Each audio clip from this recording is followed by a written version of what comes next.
এখানে তোমাদের সংকরণ বলতে কি বুঝো এটা আলোচনা করতে গিয়ে প্রায় একটা উদাহরণ দেওয়া হয়। সেটা হলো, যদি তুমি একটা আলুর ভর্তা করো, দেশি আলু বা আরো ভিন্ন জাতের আলু নিয়ে যদি ভর্তা করা হয়, তখন ওই ভর্তাটাতে আলুর ভর্তা সবকিছু মিলে একটা স্বাদ উৎপন্ন করবে। এটা হলো সংকরণ। অর্থাৎ এসপিডি, এই অরবিটাল গুলো মিশ্রিত হয়ে একটা ভিন্ন স্বাদের সমশক্তি সম্পূর্ণ শক্তি অর্জন করবে। এটা হলো অরবিটাল বা সংকরণ। এবং যে যৌগটার মধ্যে এটা থাকে, সেটা ধর্ম থাকে, সেটা সংকরায়ন যৌগ বলা হয়। এটা মূলত বেশ কয়েক প্রকারের। তবে তোমাদের প্রাথমিক অবস্থা যেগুলো খুবই দরকার, মনে রাখতেই হবে, সেটা হলো একটা এসপি সংকরণ।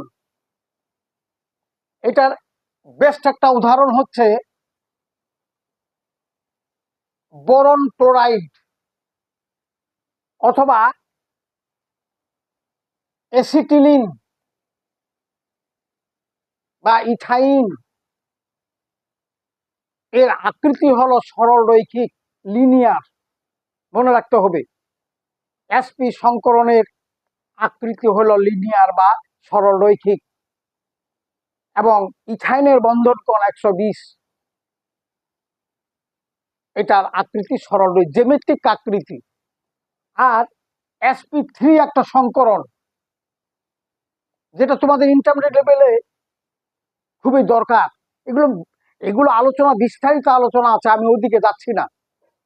প্রাথমিকভাবে যেগুলো তোমাদের দরকার, এসপি সংকরণ। এটা হলো চতুস্তলকী আকৃতি, টেট্রাহেড্রাল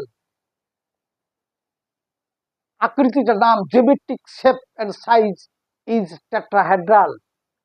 এবং এর বেস্ট একটা উদাহরণ হলো মিথেন। শুধু মিথেন না, সবগুলো অ্যালকেনিন, সবগুলো অ্যালকেন। এর বন্ধন কোণ সাধারণত 109.5 ডিগ্রি।